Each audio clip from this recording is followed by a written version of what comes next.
Welcome po ulit. Yun yung tanong natin.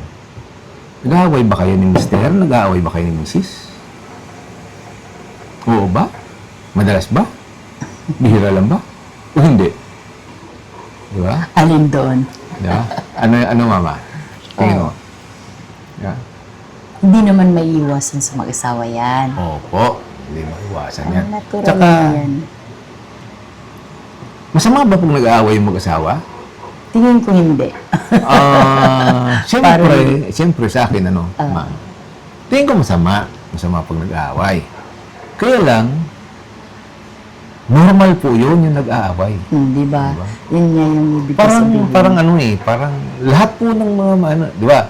Pag tayo bata, pinalo tayo ng magulang na nag-aaway din yun eh. Di ba, nagalit siya yung magulang mo eh. Pag tayo pinagalitan ng magulang mo, nag-aaway din yun. Kaya lang, hindi ka lang lumalaban. Kaya hindi mo siya maituturing na away. Di ba? Kasi hindi ka lumalaban. Pero pinagalitan ka. Kasi magkaiba kayo ng level, ito si magulang, ikaw si anak. Di ba? Anak. So, pag pinagalitan ka ni nanay mo o tatay mo, Wala ka talagang laban. wala kang laban doon. So, hindi kayo nag-away. Kasi nasa kanya yung supremacy, pagagalitan ka lang. Di ba? So, although may mga naririnig na ako ng mga bata dyan na lumalaban na sa magulang. So, nangyari, nag-away na sila. Di po ba? So, kung hindi yun yung topic natin, tama. Pang mag-asawa. So, ngayon, dahil, patulad yan, kayong magkapatid, di ba? Nag-aaway kayo, di ba? So, maging magulang, anak, magkapatid, maglola lang siguro hindi nag-aaway, di ba? Hindi, magagalitan ka rin ng lola mo eh. Pero hindi katulad ng magulang. Pero magagalitan ka pa rin. Hindi ka pa rin lumalaban. Kasi lola mo yun eh. Lola di ba? Kumbaga, mas mataas yung rango nung kasi sa magulang mo eh. Naman. So, ganun. Ganun po yun. Ang pag-aaway po, para sa akin, ewan ko lang kay misis, normal po yun eh. Diba? Kung minsan, may mga bagay na pag mag-asawa kayo, hindi naman lahat ng mga bagay magkasundo kayo eh. Diba? Oo naman. Kaya kayo nagsama dahil marami kayong pinagkakasunduan. Pero, Hindi sa lahat ng oras. hindi lahat ng oras magkasundo kayo. Yes. Diba? So, mayroon diyan kung minsan, hindi kayo magkasundo sa ganitong desisyon. So, pinipilit ng isa, ayaw ng isa, tatampuhan. Diba? Sa decision making. Sa decision making. Meron naman kung minsan na mayroong ginagawa yung isa, nasasaway ng isa. Itigil mo nga yan. Hindi maganda yan sa kalusugan mo. O hindi maganda yan sa pamilya natin. Ay, hindi nagbabago yung isa, hindi siya tumitigil. Di ba? Pag-aawayan talaga. Pag-aawayan yun. Pero, ang pag-aawayan doon ay dahil concern yung nagsasaway doon sa sinasaway. Di ba? So, hindi nakakatakot yung pag-aaway. Katulad yan, kunyari, nagselos. Nagselos si misis. Usually, si misis yung nagseselos, di ba? So, nagselos si misis dahil pogi si mister. Yeah. Nagselos si misis. Nagselos si misis ngayon, wag naman sobrang magalit. Kung ikaw si mister, wala kang kasalanan, wag ka naman sobrang magalit. Diba? Hanggat hindi naman destructive itong si misis, wag naman magalit. Unawain mo yun. Kasi, love ka niya, pogi ka eh. Diba? Ayaw ka niyang mawala eh, kaya nagseselos siya. So, let them feel na mali yung pagseselos niya. Diba? Gawin mo yung tama. Correct.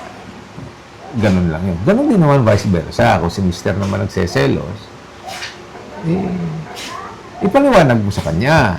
Tapos, ipaliwanag, gawin mo lang, hindi lang by word, tayo lahat. Hindi natin by word, kundi by action din, na ipakita natin na hindi po dapat kaselos-selos yung mga ginagawa natin. Diba?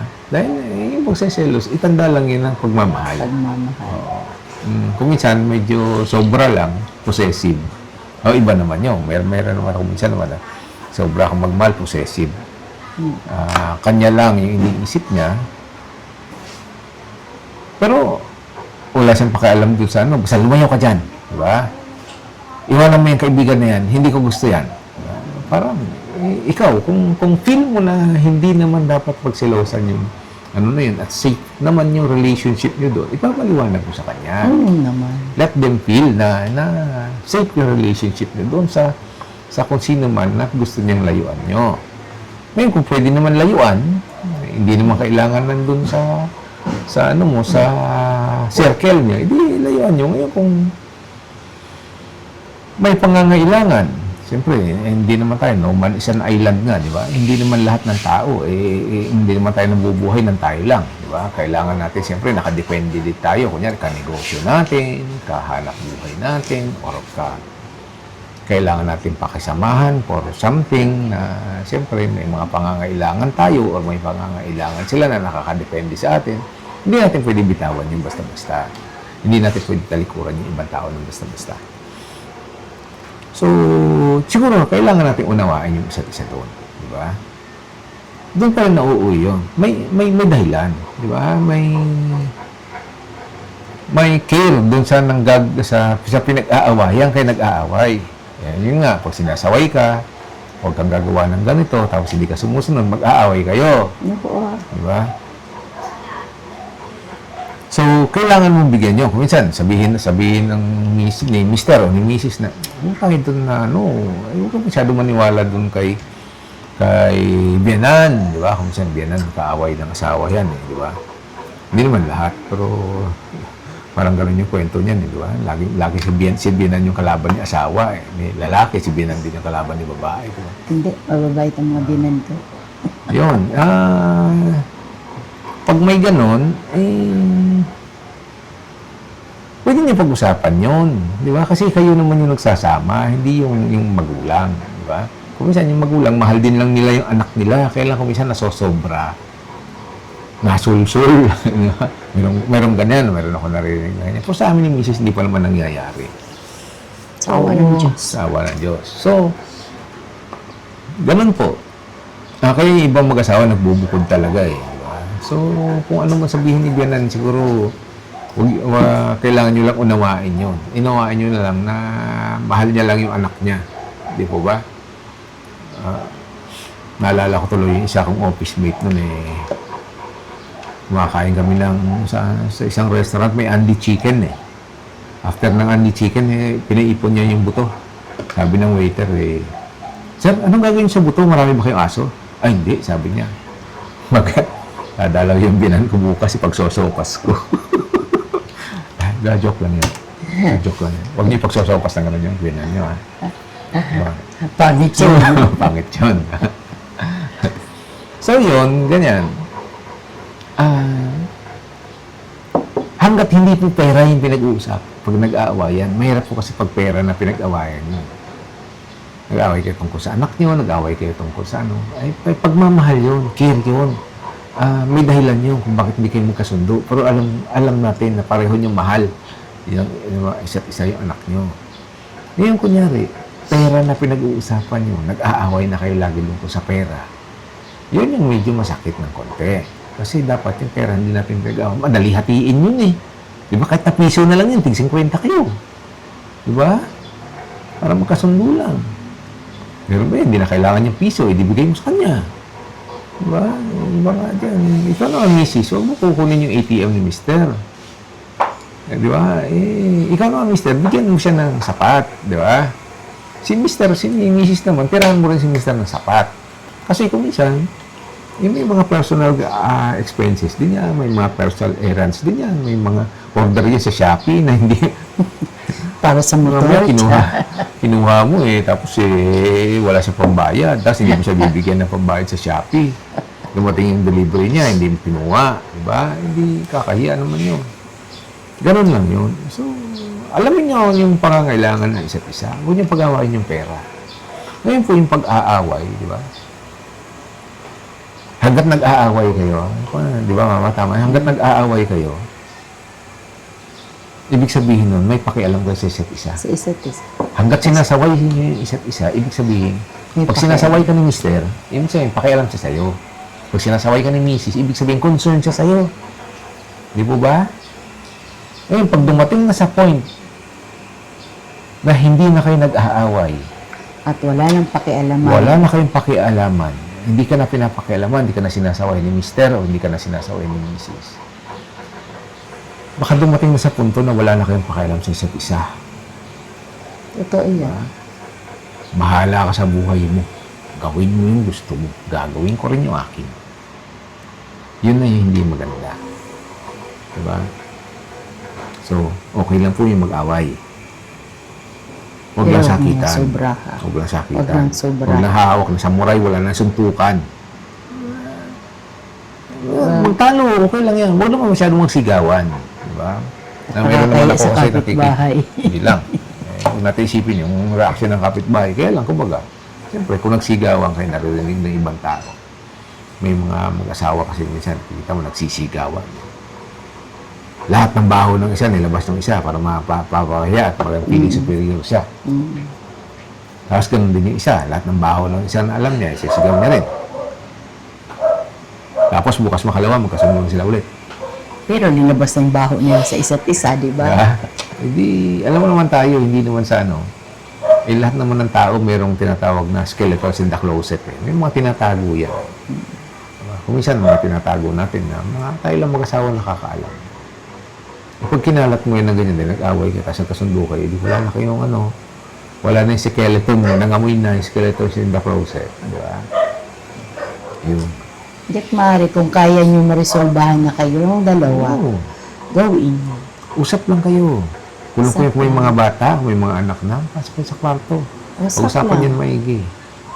Di ba? Wala sakitan, walang sigawan, Mas maganda walang na- murahan.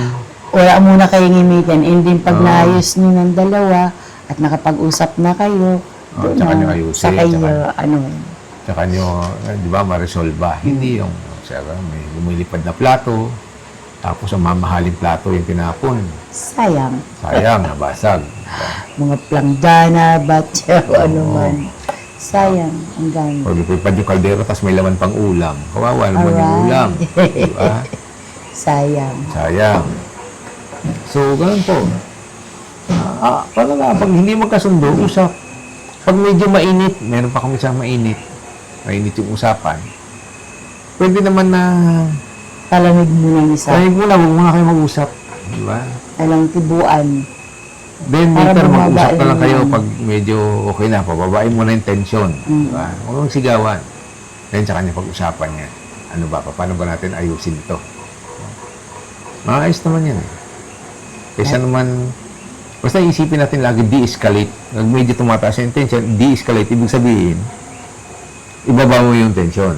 Iba, escalate, tsaka de-escalate yan eh. Escalate mo, itaas mo, de-escalate mo, ibaba mo. So, de-escalate mo lahat kagad. Isipin kagad yun. De-escalation. Pag bumaba na yung tension, tsaka na i-resolve yung problema. So, yun po.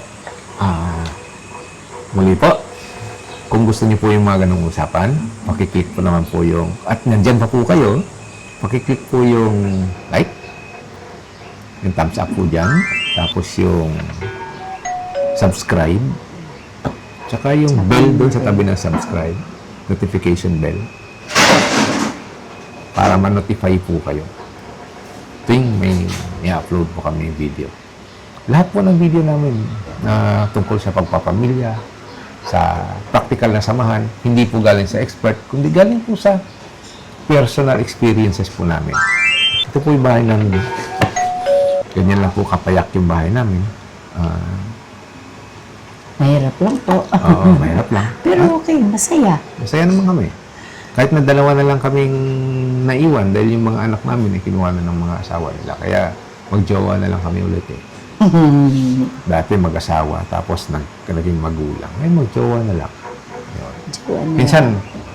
Minsan siguro, okay, pero bale, sa susunod natin pag-usapan. So, see you on our next video. Bye-bye!